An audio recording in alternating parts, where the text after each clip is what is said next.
de segunda y tercera categoría no se exige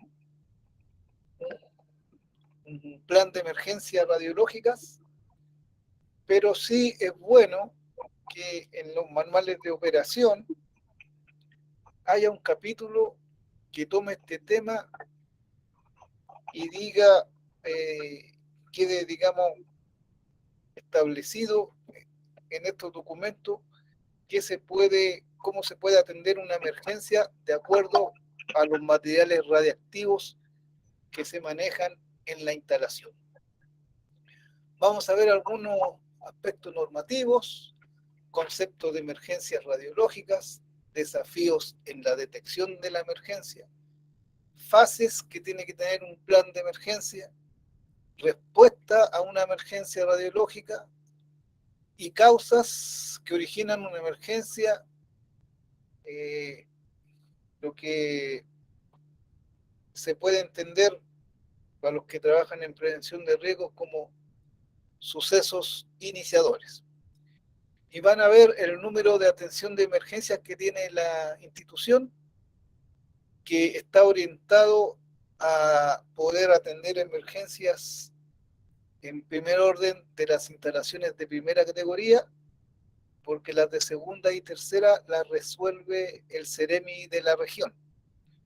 En caso que el CEREMI considere que necesita apoyo de la institución, ahí actúa la institución a través del número de atención de emergencia.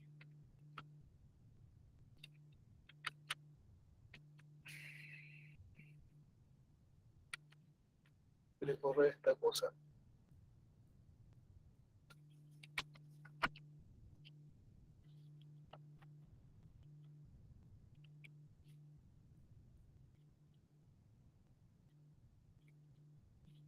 Vamos a ver.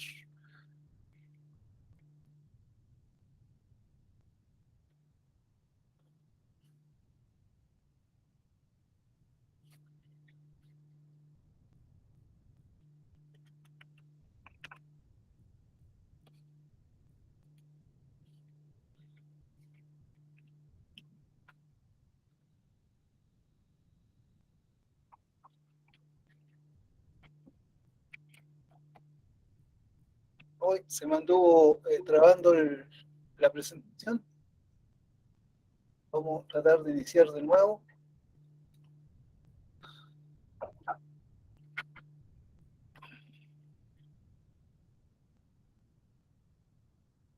Ya.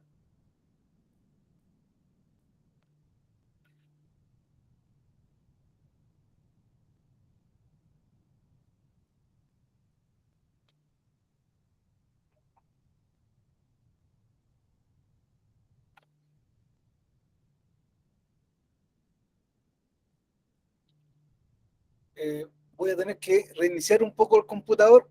Me esperan un cachito para que esto parta de nuevo, que tengo problemas con la presentación.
Ahora me estoy conectando de nuevo. Voy a mandar a todos el archivo descargado, mi archivo que lo descargué para enviárselo al correo. En todo caso, insisto, ingresé con otro correo ajeno a la 100, como desee, y se descargaba. Pero no importa. Después de todos modos le voy a mandar el que descargué. ¿Ya? A todos los alumnos. A los correos sí que están ingresados como usuarios.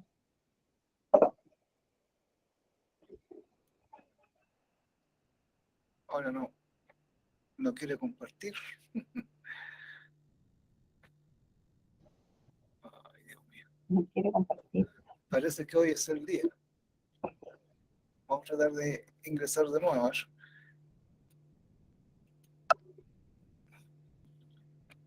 Cerrar.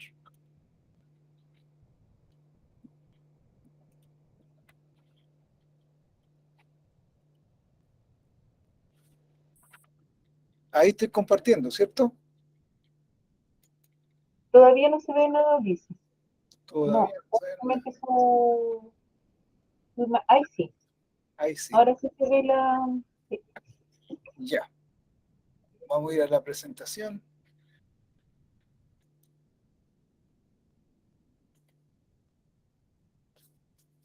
Ahí sí, ¿cierto? Por ahí ¿Estamos va. bien? Ya. Sí, por ahí va. Entonces, habíamos dicho lo que íbamos a ver en esta clase. Vamos a partir primero con la parte de normativa, de acuerdo al párrafo 3, que dice que está establecida en la Ley de Seguridad Nuclear. Acuérdense que ayer les comenté que nuestra institución seguía principalmente por la Ley de Seguridad Nuclear. El artículo 17, el que tiene del párrafo 3, que tiene que ver con la obligación de informar, dice que toda persona que directa o indirectamente tuviere noticias de un accidente o cualquier otra anormalidad en el funcionamiento de las instalaciones o equipos nucleares o en las demás actividades relacionadas con los usos de la energía nuclear y de los materiales nucleares, deberá ponerla en conocimiento en la comisión a los inspectores de la comisión en un plazo máximo de 24 horas. Entonces, cualquier anomalía que haya en la operación de alguna instalación debe ser informada principalmente por el explotador de la instalación a la comisión en un plazo máximo de 24 horas. Esto, para que lo tengan claro, es aplicable principalmente a las instalaciones que controla la comisión. En el caso de las instalaciones de segunda y tercera categoría, esto debe ser informado. También cualquier anomalía tiene que ser informada. No tengo claro el plazo que da la Ceremi, pero no debe ser muy distinto a el Ceremi de Salud que otorgó las autorizaciones de operación de esa instalación. Aquí vemos algunos posibles sucesos iniciadores que pueden dar lugar a que se produzca alguna emergencia radiológica. Por ejemplo, omisión de la vigilancia o escasa protección radiológica. Esto se puede dar en la instalación en que se trabaja con teleterapia, con braquiterapia, aceleradores, Rangen terapia y medicina nuclear. Equivocación en los cálculos de dosis que ha pasado, también se da en teleterapia, braquiterapia, aceleradores lineales, Rangen terapia y medicina nuclear. Equivocación identificar al paciente, también ha pasado y hay pacientes que han recibido una dosis mucho mayor a la que debiera haber recibido. Eso también se da en estas 4 actividades de donde se usa radiación ionizante: teleterapia, braquiterapia, aceleradores, rangenterapia y medicina nuclear, ¿cierto? Pérdida equivocación en definir la región anatómica del tratamiento.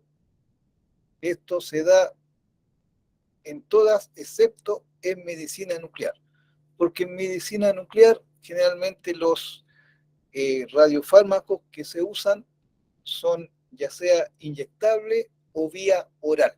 Por eso es que no está considerado en este caso, no se podría dar en medicina nuclear. Pérdida o robo de las fuentes se da en teleterapia, en braquiterapia, en aceleradores no, en rangenterapia tampoco, porque principalmente en los aceleradores y en rangenterapia se ocupan equipos de rayos X o aceleradores lineales. Por lo tanto, tendrían que robarse el acelerador lineal. Sí se puede dar pérdida del material reactivo en medicina nuclear. Incendio de los locales. Esto va a producir emergencia radiológica en teleterapia, en braquiterapia y en medicina nuclear. En aceleradores no y en radioterapia tampoco, porque también son equipos aceleradores o equipos de rayos X, que obviamente que si la energía eléctrica no está operando, este tipo de dispositivo no emite radiación ionizante. Error en los dosímetros de calibración de los haces de radiaciones, obviamente se va a dar en teleterapia, en aceleradores y en rangenterapia. Que hubo un accidente grave que pasó en España en la década de los 90. Equivocación al introducir datos al computador se puede dar en teleterapia, braquiterapia, aceleradores, rangenterapia, no en medicina nuclear. Equivocación en verificar el etiquetado del radiofármaco, obviamente eso se puede dar en medicina nuclear. Equivocación al dosificar la actividad, eso también se da en medicina nuclear. Omisión al verificar la dosis prescrita en todas las instalaciones. Estos son ejemplos de sucesos iniciadores que han provocado distintas emergencias radiológicas. Ustedes tendrían que identificar los sucesos iniciadores en la práctica que ustedes realizan. Omisión en verificar la dosis prescrita en todas las aplicaciones. Vómito por broncoaspiración con tecnecio 99, eso se ha dado profusamente en medicina nuclear. Incorrecta utilización de las fuentes, eso se da en braquiterapia, que ocupan fuentes radiactivas pequeñas, y también en medicina nuclear. Procedimientos inadecuados para el implante de la fuente en el aplicador, eso se da en braquiterapia. La braquiterapia se llama braqui porque se está irradiando el material de cerca y básicamente consiste en introducir o colocar sobre la piel pequeñas fuentes radiactivas que tienen alta concentración de actividad, por lo tanto tienen alto poder de ionización cerca de los tumores que se quieren eliminar. Eso es braquiterapia. Fallos del equipo se da en teleterapia, braquiterapia, aceleradores lineales, rangenterapia y en medicina nuclear, como la parte es inyectable, el radiofármaco es inyectable, ahí no se da. Extracción indebida de las fuentes del paciente, eso ha pasado en braquiterapia, se da esa situación. Una vez debido a eso se perdió una fuente radiactiva al principio de la década de los 90 y afortunadamente la encontramos en aquel tiempo en el vertedero de Errázuriz, acá en Santiago. Fallos de equipo, teleterapia, braquiterapia, aceleradores y rangenterapia. Fallos de comunicación entre el personal en todas las aplicaciones. Pérdida de hermeticidad de la fuente radiactiva, eso se da en teleterapia y en braquiterapia. Acá dice teleterapia porque antiguamente se usaba la bomba de cobalto 60. que en la actualidad han sido reemplazadas por aceleradores lineales.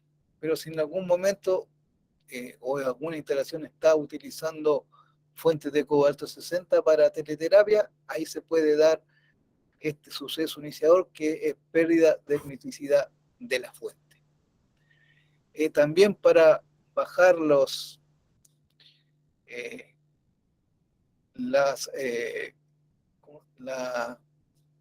probabilidad, para bajar la probabilidad de que ocurra este tipo de emergencia, es que desde el año 2000 hacia adelante, en braquiterapia fueron retiradas todas las fuentes de radio 226 y actualmente se usan fuentes de cesio 137. ¿Por qué fueron retiradas las fuentes de radio 226? Debido a que en el proceso de decaimiento del radio, que está dentro de la cadena de desintegración del uranio, se produce un gas que se llama radón, que también es radiactivo, pero este gas va ejerciendo presión en las paredes de la cápsula que mantiene contenido el material radiactivo y muchas veces la presión es tan grande que se rompe la cápsula y se empieza a fugar el radio 226, que tiene una radiotoxicidad muy elevada, produciendo una emergencia por contaminación con radio 226. Ahí es lo que está considerado como pérdida de hermeticidad de la fuente.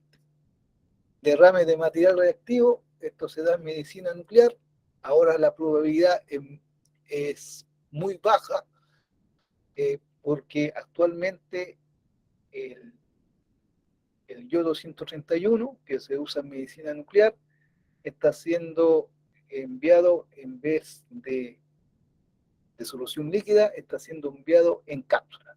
Entonces a la persona se le da a tomar la cápsula que contiene la actividad de yodo 226, no como antiguamente que era una solución líquida. Y ahí es donde se producía el derrame del material radiactivo.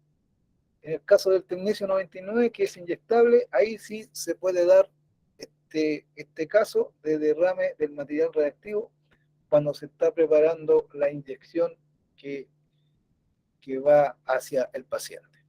Fallo de carga y descarga en la transportación del material radiactivo, esto se da en braquiterapia, donde existen dispositivos que introducen fuente a los pacientes y también se puede dar en medicina nuclear. Evacuación inadecuada de desechos radiactivos. Tengo entendido que mañana ustedes tienen, sí, mañana tienen la clase de gestión de desechos radiactivos. Si se manejan mal los desechos radiactivos en una instalación, obviamente se puede producir una emergencia radiológica. Y esto se da en braquiterapia y en medicina nuclear. Vamos a ver el concepto de un incidente radiológico y un accidente radiológico.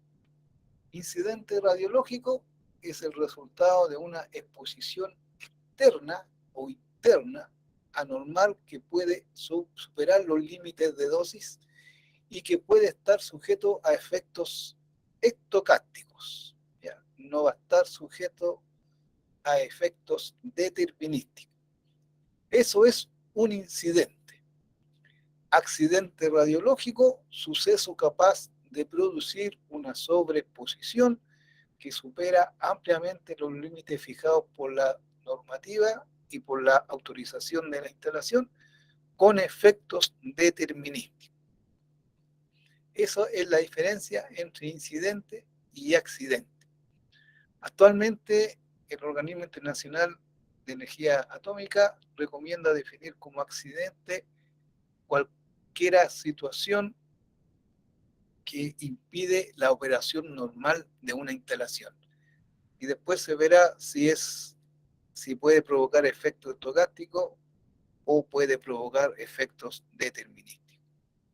A esta altura del curso, ustedes ya tienen que tener bien claro la diferencia entre efectos estocásticos y efectos determinísticos.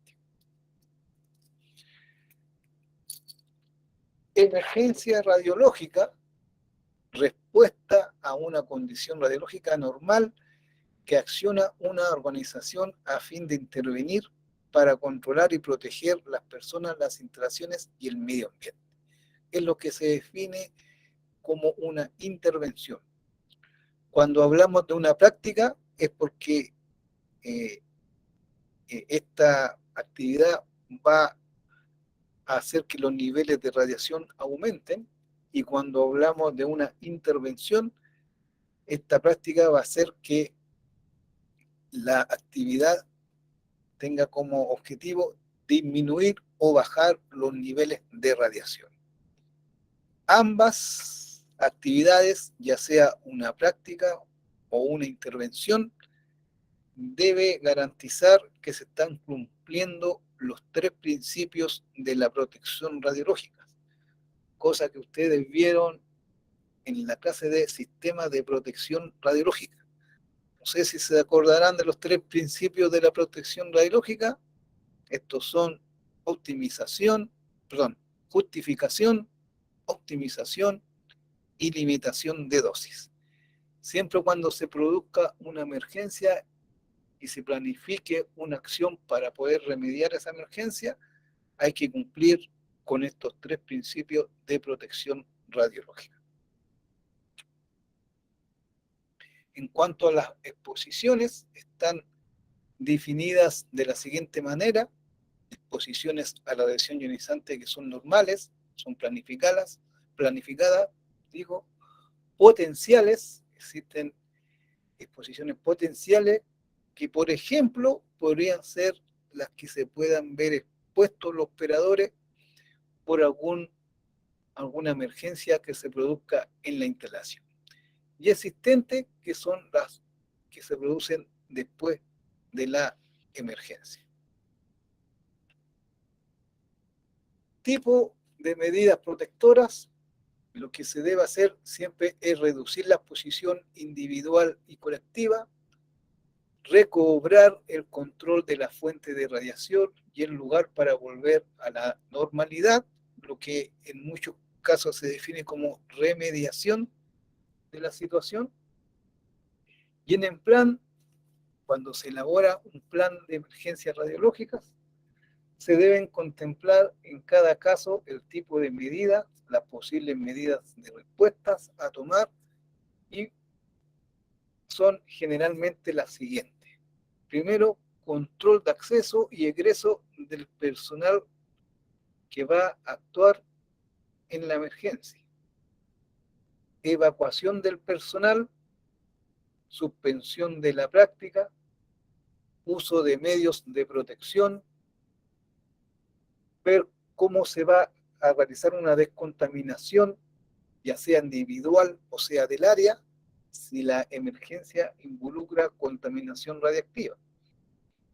Asistencia médica, si es que existen lesionados, y administración de yodo estable, que eso se aplica cuando hay escape de yodo radiactivo de las instalaciones nucleares. Se da la administración de yodo estable, cosa que la tiroide esté saturada de yodo estable y el yodo radiactivo no quede centrado en la tiroide. Una cosa muy importante: si es que hay lesionados en una emergencia, lo primero es salvar la vida de las personas y después el asunto radiológico. Siempre lo primero va a ser salvar la vida de las personas. Elementos básicos de una respuesta. Aquí este diagrama muestra cómo debiera ser. Primero, conocimiento de la ocurrencia de un accidente o un incidente. Activación de un sistema de alerta. Esto implica que la organización en la cual ustedes están elaborando debiera tener un sistema de alerta y un sistema para atender emergencias.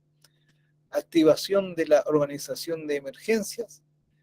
De acuerdo con eso va a haber primero una adquisición e interpretación de la información para poder dimensionar la emergencia, seleccionar entre las opciones para intervenir, o sea, planificar cómo se va a intervenir, y después realizar acciones de respuesta y restablecimiento y protección, también definidos como remediación de la situación. Aquí hay algo muy importante. Cuando ustedes elaboran un plan de emergencia, una vez que este plan de emergencia ha sido aprobado, ha dado el ok, el ente regulador, ahí se puede aplicar, pero tienen que tener presente, si es que ocurre una emergencia que no está definida en ese plan, lo que hay que hacer es planificar la respuesta, enviar esa planificación al ente regulador, y una vez que el ente regulador apruebe esa respuesta a la emergencia, ahí recién se puede actuar. ¿Por qué? Porque hay que estar bien seguros que las dosis que se reciban para atender esa emergencia están optimizadas y, en palabras más simples, se debe garantizar que el remedio no va a provocar mayor daño que la enfermedad. Hace tiempo atrás ocurrió que en una práctica de braquiterapia, unas fuentes radiactivas se salieron de los dispositivos y del blindaje. Entonces las personas que estaban a cargo, sin mayor planificación, decidieron rápidamente tomar esa fuente y volverla a su blindaje. Obviamente esta operación no había sido planificada y no estaba autorizada por el ente regulador, y lamentablemente las personas recibieron durante ese pequeño tiempo la dosis del año, así de repente. Entonces en ese caso fue peor el remedio que la enfermedad. Fases que deben contemplar un plan de emergencia. Primero, una declaración de emergencia, avisos y notificaciones a las personas que deben intervenir en esta emergencia. Obviamente también, de acuerdo a lo que dice la ley, notificar al ente regulador. Asistencia y control al personal afectado. Medidas a tomar para evitar la dispersión del material radiactivo. Si es que hay dispersión de material radiactivo, ustedes ya tienen que tener claro que cuando se trabaja con fuentes selladas, afortunadamente no existe este problema, porque el riesgo con fuentes selladas es de irradiación externa, pero sí existe este problema cuando se trabaja con fuentes abiertas, como los que se usan en medicina nuclear. Actuaciones para la recuperación de la normalidad, datos a recoger durante la emergencia. Tienen que tener claro los registros que se tienen que tener, porque posteriormente se debe realizar lo que dice acá, un informe donde deben estar bien establecidos qué datos van en ese informe, que debe ser presentado también al ente regulador. Respuesta a una emergencia radiológica: va a haber una fase inicial que también tiene que estar contemplada en el plan, una fase de control y una fase posterior.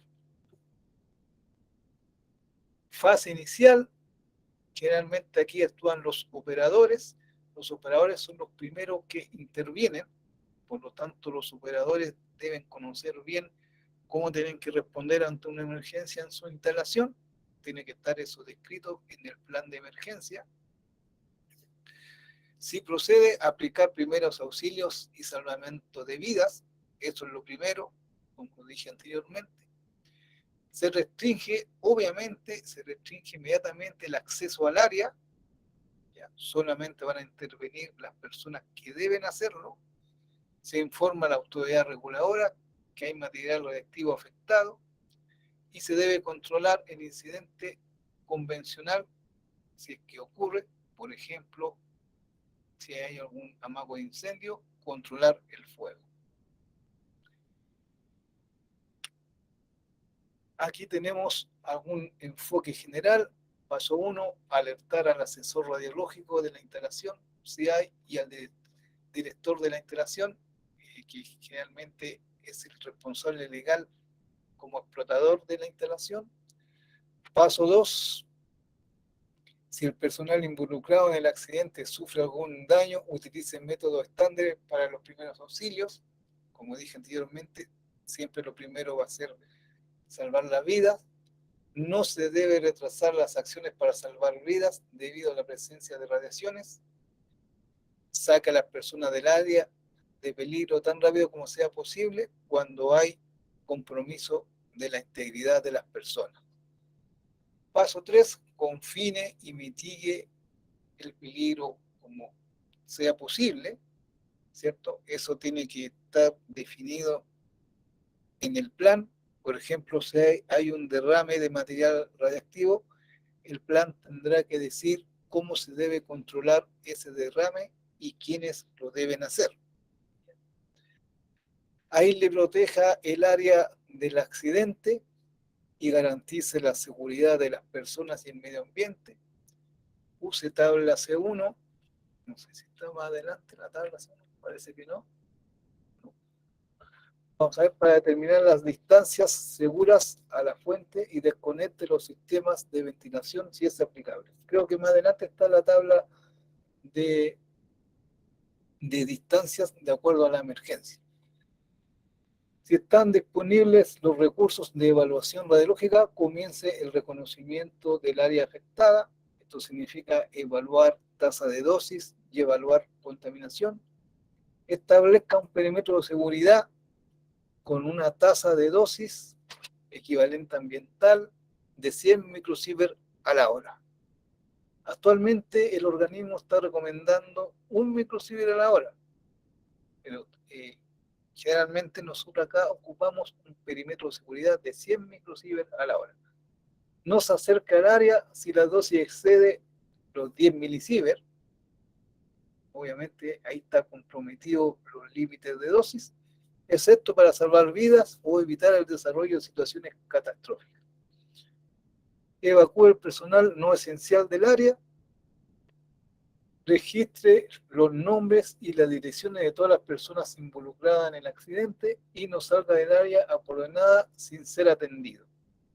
Aquí debe haber una planificación donde las personas encargadas de atender a la emergencia deben garantizar que las personas que salen del área, en el caso de la comisión lo hacemos nosotros como oficiales de protección biológica, que las personas que salen del área no arrastran contaminación fuera del área afectada. Una precaución: evite todo contacto con la fuente o con el material radiactivo. El equipamiento u otro material radiactivo que supuestamente está contaminado no se debe permitir que se saque del área a menos que lo haga el asesor radiológico, que en el caso nuestro es un oficial de protección radiológica. Paso 4, si los respondedores internos o externos fueron alertados, manténgase en la escena hasta tanto ellos lleguen. Reporte al contralor en escena sobre su arribo. Ofrézcale un breve resumen de la situación y de las acciones tomadas. Alértelos sobre posibles daños. En el caso nuestro, eso también lo hacemos nosotros como unidad de protección radiológica. Paso 5, si están disponibles las instalaciones, la experiencia y los recursos, ofrezca asistencia en la protección contra las radiaciones, aconseje y equipe a los trabajadores de la emergencia. Una vez tuvimos, a modo de anécdota, hubo una emergencia con yodo en un edificio y nuestra labor fue asistir de acuerdo acuerdo a lo que dice el paso 5, a los bomberos de Hazmat, que fueron los primeros que actuaron para resolver esta emergencia. Paso 6, realiza el chequeo del personal y los equipos de emergencia o solicita asistencia al asesor radiológico. Lo ideal, de acuerdo a mi criterio, es siempre realizar todos estos pasos con la presencia del oficial de protección radiológica o el asesor radiológico. No abandone, precaución, no abandone la escena del accidente si es que sin que haya sido comenzado el chequeo para la posible contaminación del personal, en caso que se haga con puertas abiertas. No saque ningún equipamiento de la escena sin que antes haya sido chequeado para determinar posible contaminación.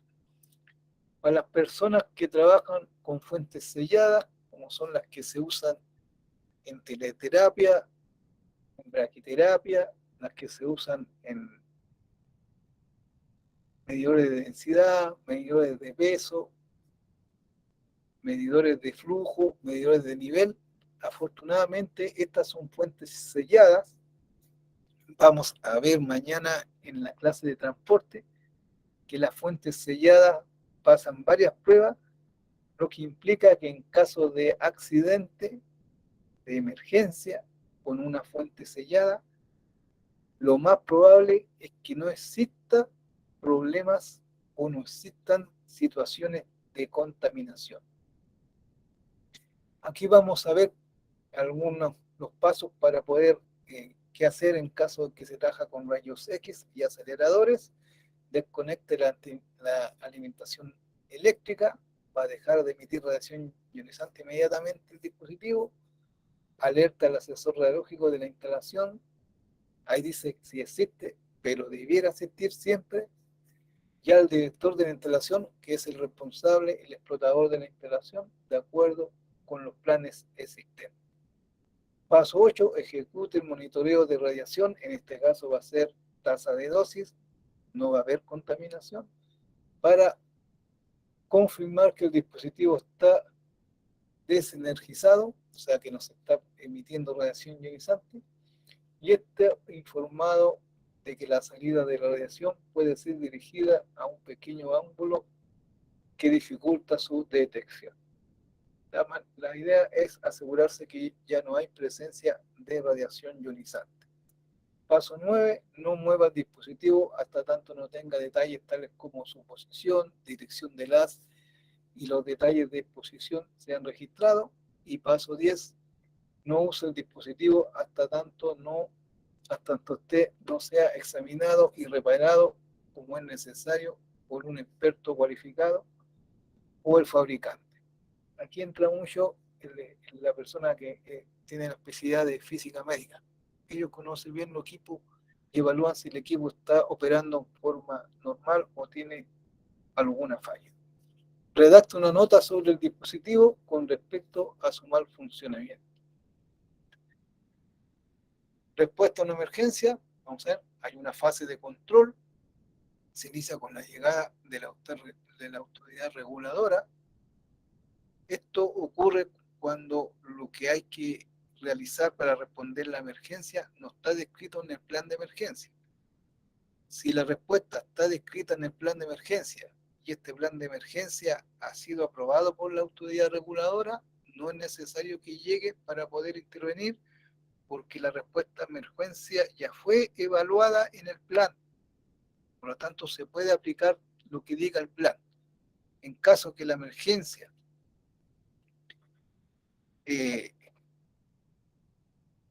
desarrolle una situación que no está contemplada en el plan que ha sido elaborado, ahí hay que esperar que llegue la autoridad reguladora. Se realiza una evaluación radiológica de la zona y de las personas afectadas, se evalúan riesgos potenciales, se asesora con otras autoridades si es que es necesario. Por ejemplo, si la emergencia ocurrió en el transporte, hay que avisarle a las autoridades de transporte, carabineros, el concesionario de la carretera si es necesario, etc. Acá tenemos un ejemplo de cómo poder determinar perímetros de control, donde vemos que hay un perímetro de exclusión con una tasa de dosis menor a 25 microsievert a la hora, para poder solamente definir que dentro de ese perímetro podrá ingresar a la gente que tiene que ver con la emergencia, no puede haber público ni periodista. Hay puntos de control que colocar entre ese perímetro y la zona cero, donde ocurre la emergencia. La zona cero, que es ese círculo rojo, debe tener una tasa de dosis, ese punto no superior a 100 microsievert hora, como lo dijimos anteriormente, y fuera de todo este perímetro, ubicar el puesto de comando donde se va a gestionar las respuestas a la emergencia. Obviamente esto se aplica para emergencias bastante grandes, ya que involucren varias situaciones donde, aparte de estar comprometido el personal de operación, pudiera estar comprometido el público, pudiera haber contaminación de los suelos, de la atmósfera, etc. O sea, esto es más aplicable a una situación de emergencia de un reactor nuclear, o alguna situación de emergencia provocada por algún acto de tipo terrorista que haya utilizado material radiactivo en su actividad. Aquí vemos el cuadro que tiene que ver con la distancia que decía anteriormente, ¿cierto? Determinación. Ulises, ¿Sí? don José, levante la mano. Dígame, don José. Don Ulises, buenos días. Mire, tengo una consulta. Por ejemplo, los operadores de las máquinas de rayo X. ¿Cuánto tiempo tienen que estar ahí operando la máquina, o cada cuánto tiempo hay que estar haciéndole un relevo por el constante uso del control de los pasajeros, del equipaje? Afortunadamente, la tasa de dosis que hay donde está el operador es la tasa de dosis que para el público en general. Estos equipos, si están operando en forma bien, si no tienen fallas, no debieran tener fugas de radiación. ¿Ya? Si usted quiere evaluar cuánto tiempo puede estar, si usted lo quiere comprobar en terreno, entonces usted la dosis primaria, que son 5 REM en el año, o 50 milisievert en el año, usted la divide por 2000 horas y tiene la tasa de dosis por hora que debiera recibir el operador para no sobrepasar el límite de dosis. Esto da un resultado de 25 microsievert a la hora o 2,5 milirem a la hora. Si usted tiene un detector que entrega la tasa de dosis, usted puede ubicarse en la posición del operador y puede comprobar que la tasa de dosis no supera ese valor, y lo más seguro que se encuentre que la tasa de dosis donde está el operador es la tasa de dosis de fondo del lugar. Pero usted puede evaluar eso. Si da 25 microsievert a la hora, significa que el operador puede estar las 8 horas de trabajo diario. Si da más, significa, lo más seguro es que el equipo tenga algún problema, porque no debiera dar más. Pero si da más, si da, por ejemplo, 50 microsievert a la hora, podrá estar el operador 4 horas como máximo, porque ahí va a recibir la dosis del día. Y de esa manera se va evaluando y determinando cuánto tiempo puede estar el operador. No sé si quedó clara la respuesta. Súper claro, don Ulises. Y lo otro, toda persona que se ve involucrada en un incidente radiológico, ¿cuál es el proceso de descontaminación que tiene que hacerse? ¿Quién lo hace? Por ejemplo, Ya, usted hablaba sobre los procedimientos. Claro, tenemos todo un protocolo de seguridad de hacer la detección, la información, armar el puesto de comando, pero esas personas que están involucradas tienen que quedar en un lugar aislado ya, para cuando lleguen. ¿Más o eso, menos me entiende la ya, idea? eso también tiene que estar definido en el plan de emergencia. Primero, verificar, o sea, verificar bien si hay riesgo de contaminación. Si hay riesgo de contaminación, ¿cuál es la máxima nivel de contaminación que pudiera haber durante la emergencia? De acuerdo con eso, tener los dispositivos como duchas de emergencia que retengan el líquido, ¿cierto?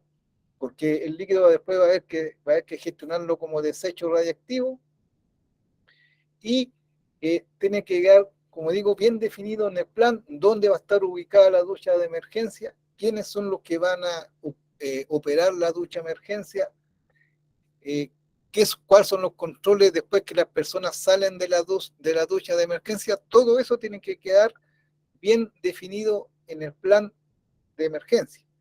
En caso de que la emergencia ocurra, por ejemplo, en la vía pública, ocurra un atentado terrorista con material radiactivo y se contaminen personas, los que van a actuar ahí va a ser el equipo HAZMAT de bomberos, y el equipo HAZMAT de bomberos va a ser asesorado por nosotros para poder definir todos esos pasos.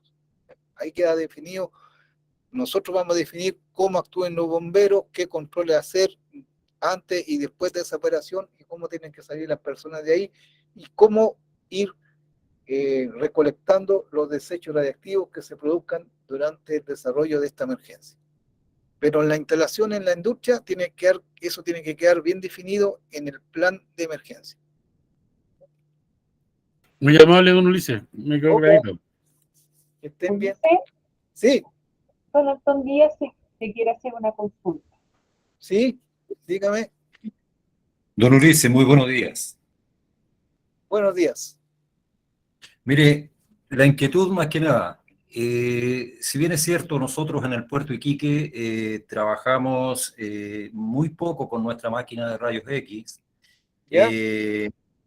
la inquietud que me invade en este momento es el tema del movimiento de la máquina. Nosotros, para poder activar o utilizar la máquina, la tenemos que trasladar de un lugar a otro. ¿Ya? Posteriormente queda en resguardo, donde nosotros a veces una vez a la semana la ponemos en funcionamiento, etc. Ese movimiento podría producir algún deterioro en la máquina. Es necesario que nosotros podamos contar con alguien que la revise, debido a que los movimientos también pueden afectar el funcionamiento normal del elemento.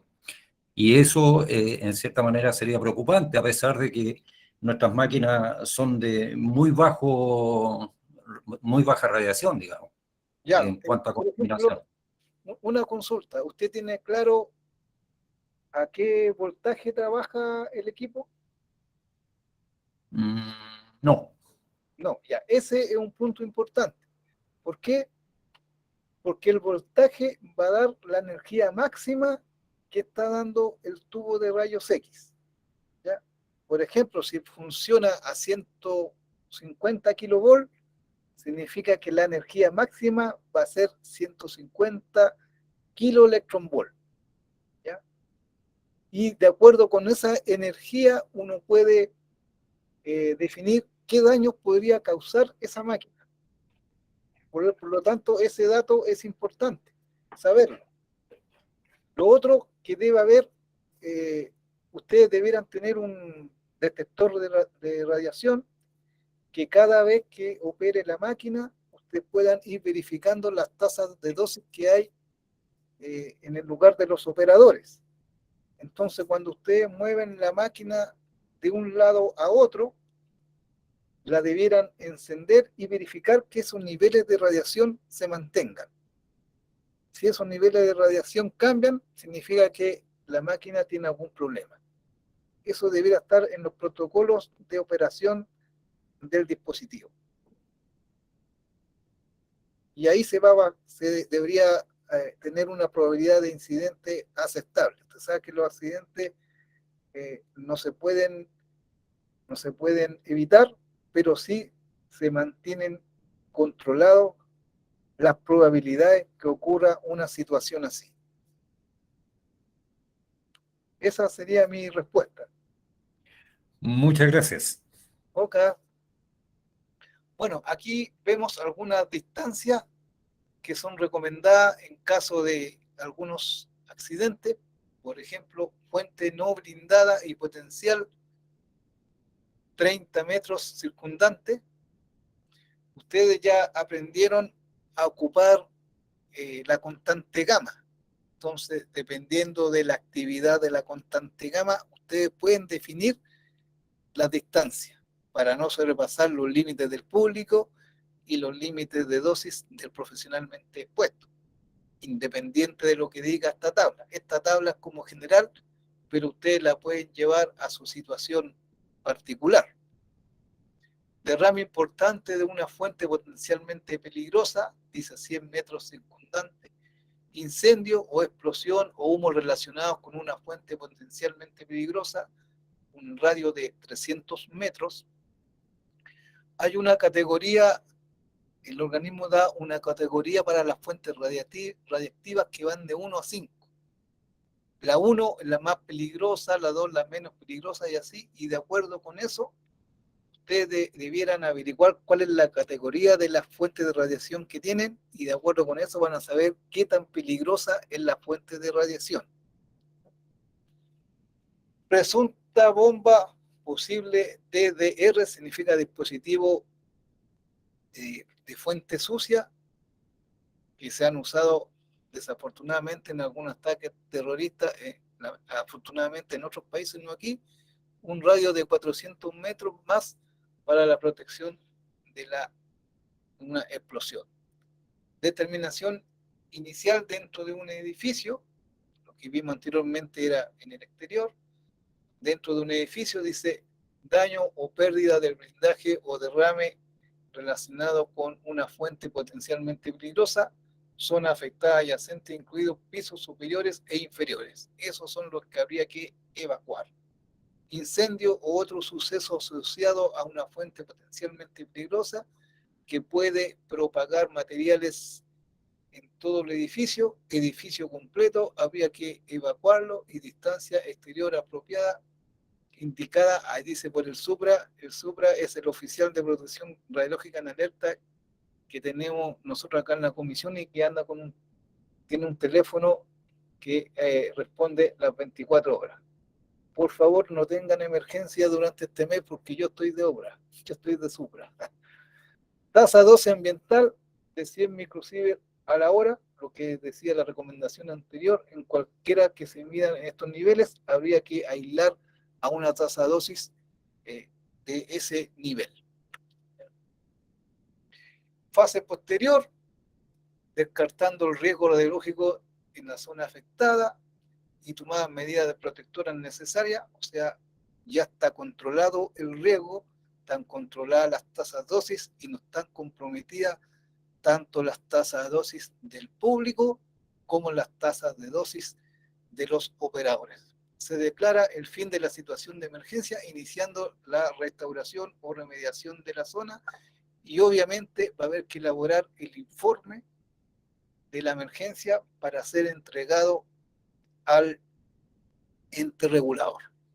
La organización, ¿sí? Estimado, don José Miranda quiere hacer otra consulta. Ya, dígame, don José Miguel.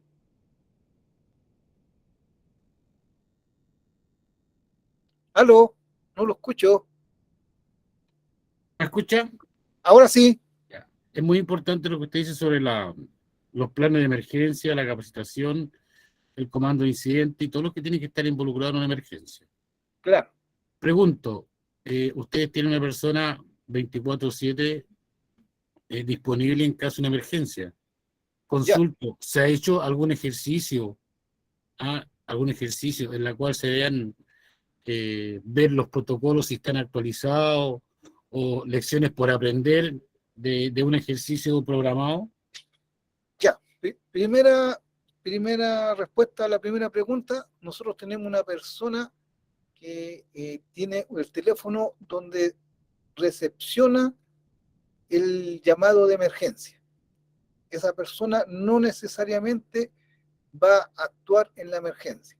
Una vez recepcionado ese llamado, se activa el sistema de respuesta a emergencia que tiene la institución, y de acuerdo con la información que pide esa persona que está en alerta, se dimensiona la emergencia y se empieza a planificar cómo va a ser la respuesta, quiénes van a ir, qué instrumentos van a llevar, si necesitamos apoyo de otras instituciones, por ejemplo, si necesitamos apoyo de un helicóptero, si la emergencia ha ocurrido en otra región, si necesitamos algún apoyo de bomberos, si necesitamos algún apoyo de la UNEMI, todo eso lo planifica el equipo que va a responder a la emergencia con los datos que ha entregado la persona que está para atender las 24 horas.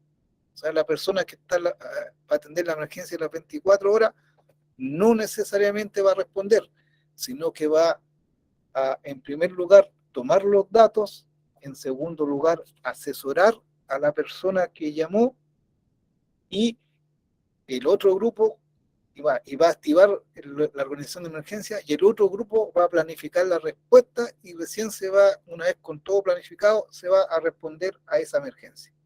En esto nos demoramos como máximo entre 2 a 3 horas para acudir, si es necesario, al lugar donde se produjo la emergencia. Esa es la primera respuesta a la primera pregunta. La segunda, nosotros tenemos proyectos para ir mejorando, proyectos con el organismo, para ir mejorando nuestra respuesta y poder ir evaluando las emergencias a nivel nacional, y hemos hecho simulacros tanto internos como simulacros con otras organizaciones que actúan en emergencia. Por ejemplo, hemos hecho simulacro con la PDI, simulacro con Carabineros, simulacro con el Ministerio de Salud, tanto en forma individual como en forma de simulacro, donde tienen que intervenir todas las organizaciones juntas. Esto se ha hecho en promedio una vez al año, para mi gusto, pero no siempre funciona así, debiera ser más seguido. Pero eso, de esa manera, digamos, estamos preparados para atender emergencias. Afortunadamente, los materiales radiactivos que se usan tanto en medicina nuclear y en la industria no van a provocar accidentes graves como los que se ven en las películas. ¿Ya? Son bastante, las fuentes están construidas y están diseñadas para no comprometer la vida de las personas. Esa es la realidad nacional. Gracias, don Ulises. Ya, ok. Bueno, dentro de los planes de emergencia, obviamente tiene que haber una organización, tienen que haber procedimientos, tienen que haber instalaciones dedicadas a responder a la emergencia, tienen que tener los detectores y los equipos necesarios, debe haber una capacitación al personal, a todo el personal, tanto los operadores como los que actúan en caso de emergencia, y se deben desarrollar simulacros para ver si los procedimientos, para ver si los planes funcionan de acuerdo a lo esperado. Estos simulacros deben estar definidos con el objetivo que se desea evaluar. Por ejemplo, si queremos saber si las comunicaciones son adecuadas, en un simulacro se evaluarán las comunicaciones. Si queremos saber si el personal de respuesta va a actuar bien, se evaluará en otro simulacro el personal de respuesta. Y así sucesivamente, para ir comprobando que todo el sistema opere en forma eficiente. Causas de accidente, vimos algunos ejemplos en las posiciones anteriores. Generalmente estos son errores humanos, muy pocas veces son fallas de equipo, muy pocas veces son fallas de componente.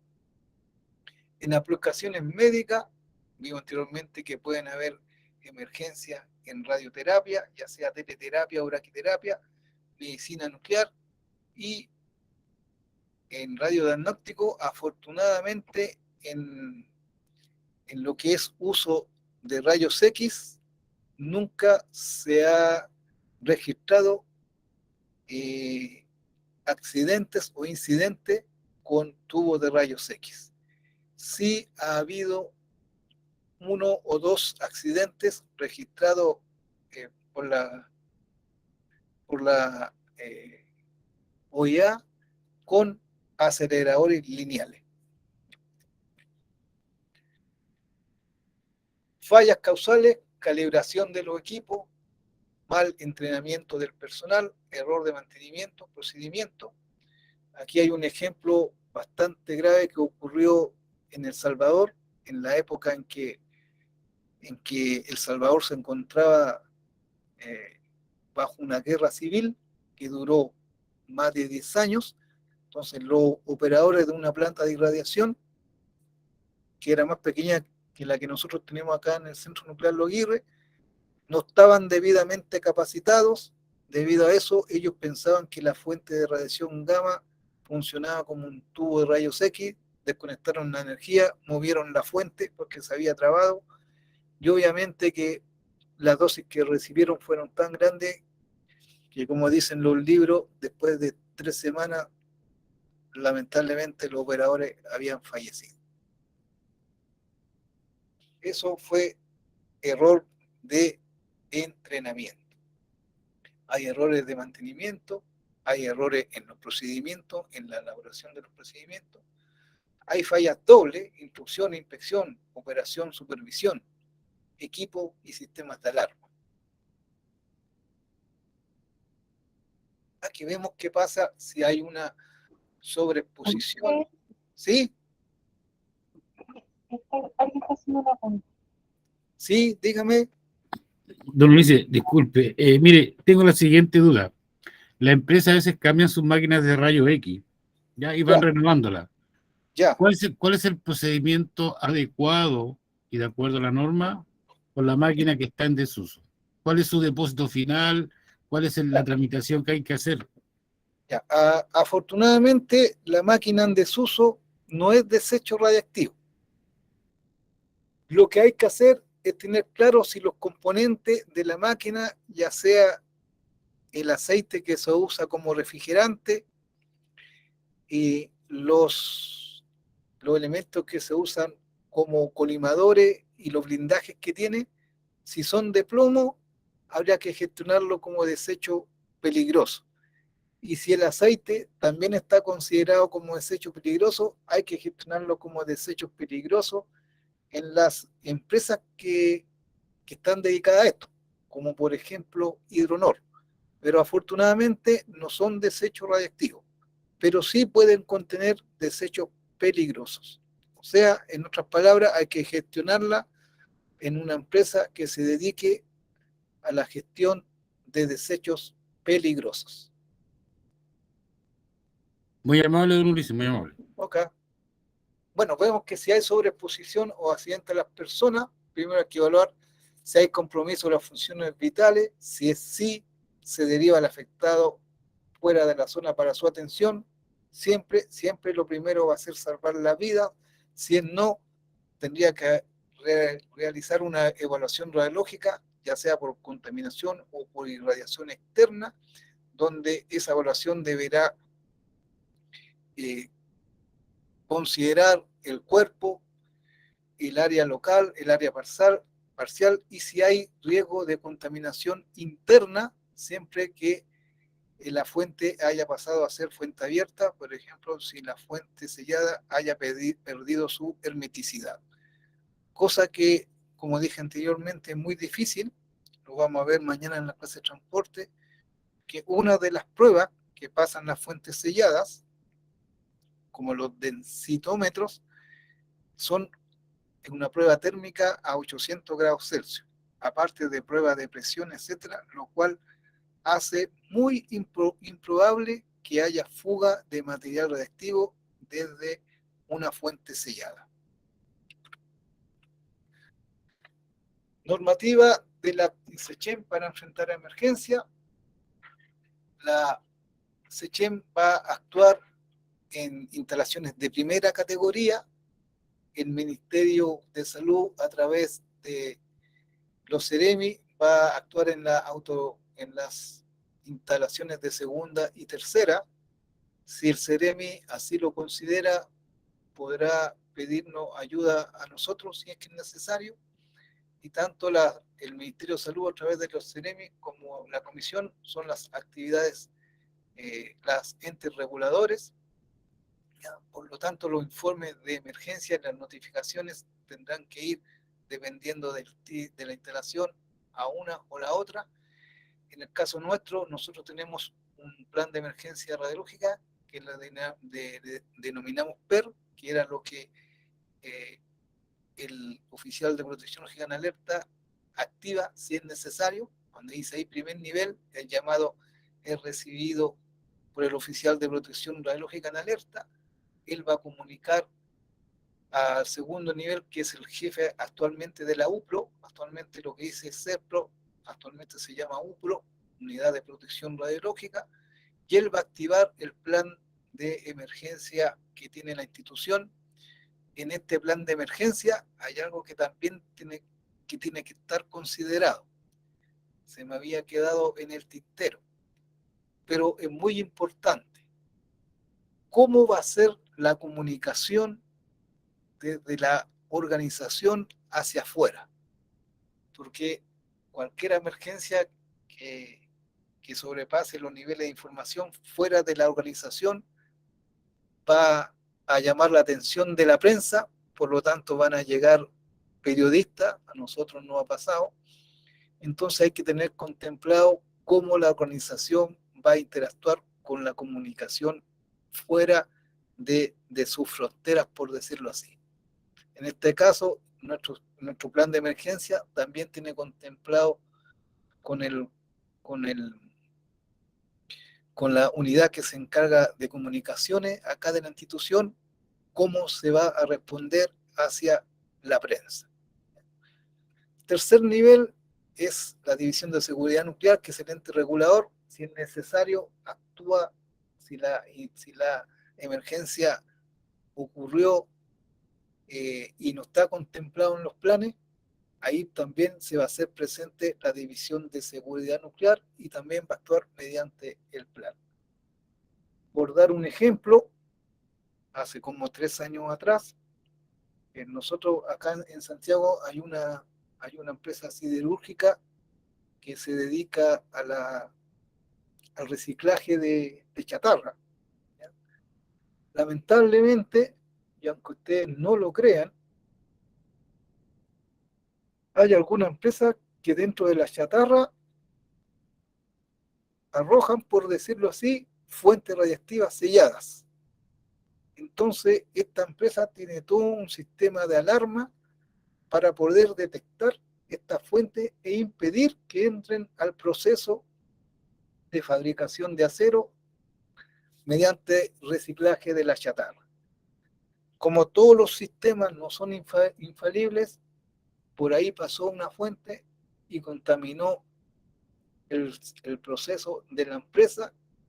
Eso nunca había pasado, no estaba contemplado en ningún plan, y ahí actuó tanto el CEREMI como nosotros y ambas entes reguladores para ir controlando y planificando cómo responder a esa emergencia, que la remediación total de la situación duró 6 meses.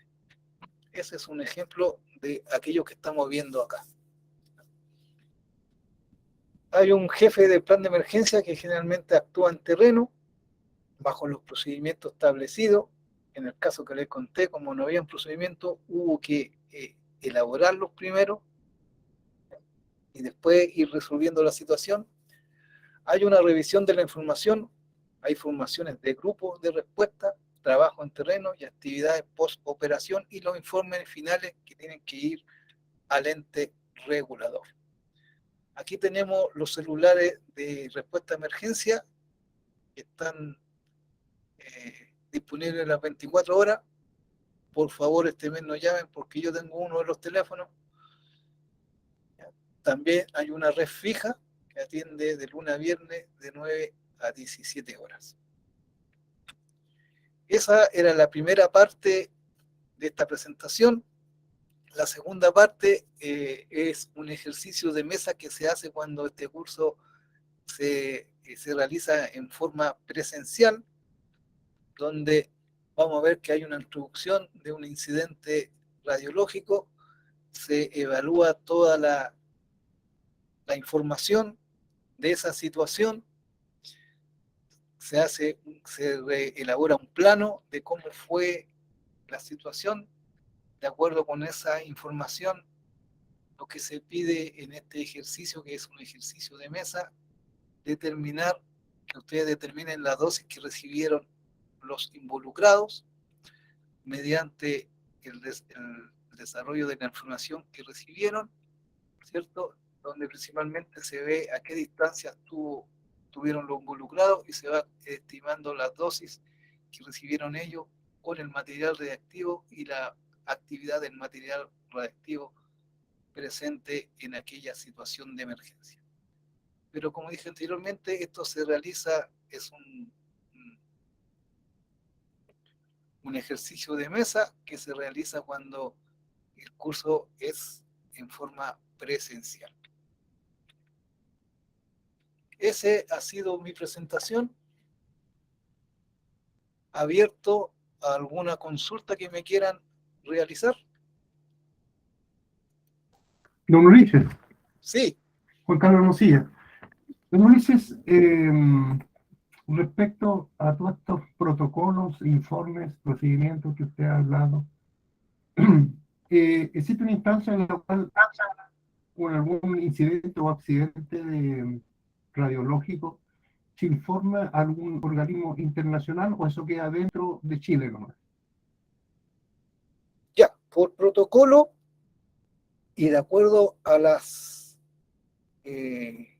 los tratados internacionales que ha firmado el país, nosotros como comisión tenemos la obligación de informar al Organismo Internacional de Energía Atómica cualquier accidente que haya ocurrido. Y la finalidad de esto es para poder tener lecciones aprendidas de las situaciones que puedan ocurrir. Los CIREMIS de salud también informan a nosotros. Existe una comisión de emergencias radiológicas. Esta comisión están presentes aduana, Ministerio de Salud, Carabineros, la comisión y bomberos. Entonces, cualquier emergencia que haya ocurrido también llega a esta comisión a través de nosotros, que nosotros somos como el representante del Organismo Internacional de Energía Atómica acá en el país. Nosotros elaboramos los documentos y los enviamos para los registros de la Agencia Internacional de Energía Atómica, que es la que lleva todo esto en cuanto a emergencia. Esta agencia también elabora documentos y planes que son guías para poder elaborar los planes de emergencia a nivel nacional. Ok. Otra consulta, a modo de información nomás. Los reactores que tiene Chile, creo que está en La Reina y el otro allá cerca de Túnel Los Prados. Sí. ¿Qué fuente tienen? ¿Tienen algún uranio o tienen cobalto? ¿Qué es lo que tienen ahí? Ya. Vamos a explicar inmediatamente. Y la otra, si es que ha tenido alguna emergencia en esos reactores. Ya. Primero, acá yo actualmente me encuentro en el Centro Nuclear Los Aguirre, el que está lamentablemente pasando el peaje y antes de llegar al túnel Los Prados. El reactor de acá no está en operación. El material nuclear que tenía el reactor fue entregado a Estados Unidos el año 2010. Lo que tenemos acá es una planta de irradiación multipropósito que tiene una fuente de cobalto 60, actualmente está alrededor de 250.000 curie, ¿cierto? Que opera para irradiar material quirúrgico y alimentos deshidratados. Emergencias graves en esta planta no han ocurrido, afortunadamente. Han ocurrido alguna emergencia de tipo convencional, digamos, alguien que se ha torcido un pie, alguien que se ha caído de nivel, pero emergencia radiológica en esta planta no ha habido. En cuanto al reactor de la Reina, que está operando desde el año 1974, en su núcleo tiene alrededor de 40 kilos de siliciuro de uranio. En uranio propiamente tal, tiene una cantidad que va desde 3 a 4 kilos. Opera a una potencia máxima de 5 megawatts térmicos y desde el año 74 en adelante no han habido emergencias en ese reactor. Le contaré que, si alguien recuerda, el 27F del año 2010, en esa época el reactor operaba de viernes a sábado, actualmente está operando de jueves a viernes, y de ahí ustedes podrán concluir que durante el terremoto el reactor está operando a su máxima potencia de 5 megawatts. Está diseñado de tal manera que cuando se sobrepasan los 4 grados, no me acuerdo si es de Mercalli o de Richter, se corta un electroimán y inmediatamente las placas de control se demoran 13 milisegundos, caen y se apaga el reactor. El núcleo del reactor está sumergido en una piscina a 10 metros de profundidad en agua. Por lo tanto, la probabilidad que haya fuga del material radiactivo y que haya algún problema de contaminación grave es bastante mínima. No vamos a decir cero, porque cero es imposible, pero es bastante mínima.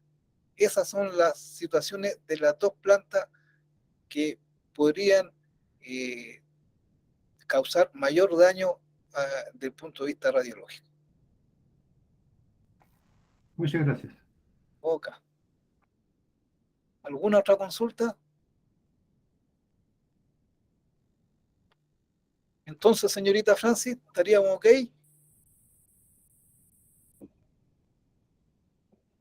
Pues terminando este modo de planificación de emergencias radiológicas. Ya. Nos veríamos mañana. ¿Alumnos? Claro. La idea era ver ahora si algún alumno tenía alguna pregunta del cuestionario que quisiera resolver, aclarar, alguna duda, alguna inquietud.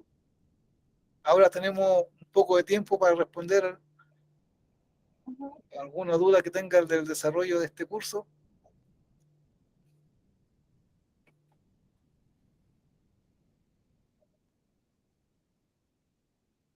Pues están muy claros los alumnos. Si no hay consulta, significa que hemos sido unos excelentes profesores.